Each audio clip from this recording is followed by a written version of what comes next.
Puss in Boots: The Last Wish tackles the topic of anxiety very seriously and with a lot of maturity that, for a kids movie, honestly took me back a little. Not in a bad way at all. I wish more kids movies handled themes as maturely as this one does. Anxiety is probably one of the most common disorders portrayed in media just because of how broad it is. Sometimes these portrayals of anxiety are incredibly inaccurate and other times they are right on the nose. Puss in Boots, in my opinion, portrays it extremely well. It's so well done that I haven't been able to stop thinking about it. The entire movie is just playing on loop in my mind free of charge. In this specific case, Puss is terrified of mortality, orthanophobia, the fear of death. He goes his entire life up in his own egotistical, arrogant world, basking in ignorant risk-taking. He's an adrenaline junkie, always looking for the rush and applause.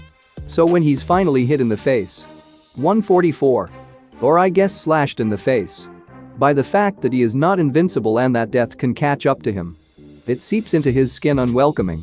His fear of death didn't really come out of nowhere though. This works well with his character as established in the first Puss in Boots movie. He's always on the run, never really letting himself catch a break as he picks up another heist, another chase, and another party. It's the prospect of all that rush stopping, of something being permanent and calm, that truly scares him. Hence why he gets cold feet at his wedding and runs away. Because he always runs. A fearless hero does not stick around long enough to feel the fear. Death is just an extreme consequence of that variety that breaks into that anxiety and rips it open tenfold. His anxiety was always there, he just never really noticed it. Because he avoided it by taking adrenaline rush after adrenaline rush. But eventually, it caught up to him along with death. Now he is put into a position where he is forced to acknowledge his fears. But even while he's aware of them, he attempts to continue running because it is all he knows. Of course, when you're painstakingly aware of the fear and all-consuming dread that used to keep you moving forward, it tends to do the opposite and hold you back. He winds up going to basically a cat retirement home to theoretically spend the rest of his life as he is too afraid to face the rest of the world. His anxiety at this point is so debilitating to him that he's willing to sacrifice his sense of self and happiness in order to ease the panic, almost sending him into a depressive state, in a way. The entire movie he's on edge. He panics anytime something reminds him of the wolf, which we know is death in hindsight. He is shaken up while he fights as each time something comes at him, all he can think about is the possibility of it being the last thing that hits him. It isn't necessarily thrown in the viewer's face either or spoon-fed to you. 324. It is conveyed through the subtle change in his attitude due to his newfound fear of the unknown versus his previous thrill-seeking. You can just tell by his body language. And of course the way the scenes are directed is meant to relay that sense of unease to the audience as well. Side note: kudos to the sound design in this movie because goddamn Death's whistle was so unsettling. And getting to the main reason I made this video in the first place. The panic attack scene. I feel like a lot of films have a tendency to overdramatize panic attacks. And while that's not necessarily a bad thing depending on the context, it is a little jarring to see when there aren't many realistic examples of what they look like. They don't do that in this movie. The scene itself is very stagnant. It is literally just Puss breathing uncontrollably. 410. But it's the way the sound starts coming together. And his heartbeat is ringing in your ears. It's how the shot from his perspective isn't really focusing on anything despite Perito being right in front of him. He isn't able to calm down until Perito grounds him by placing his head onto him. And afterwards the movie gives his character a moment to breathe and process the attack before it picks up the pace again. It's nothing show-stopping, it just is. And I think that the decision to allow his panic attack to just be what it was ultimately served to make the scene come across as much more raw and gut-wrenching than if it were otherwise. It was just very real and felt very visceral to me as someone who has dealt with panic attacks before.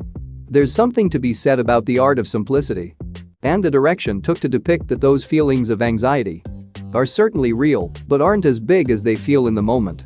The masterful portrayal of anxiety is essentially because it is showcased as this aspect of his character. 501. A force so deeply rooted into him, yet easily masked in his behavior at surface level. It's in his head. It is his constant fight or flight that is so prevalent in anxiety. And the way it is shown in his character, the way he avoids it. And avoids talking about it to the others. That is very much how anxiety is in real life for many people. Prior to his panic attack, what sets him off is Death merely whistling. Puss is the only one who sees and hears him. Death purposely waits for Puss to be alone to show up in every scene except the last.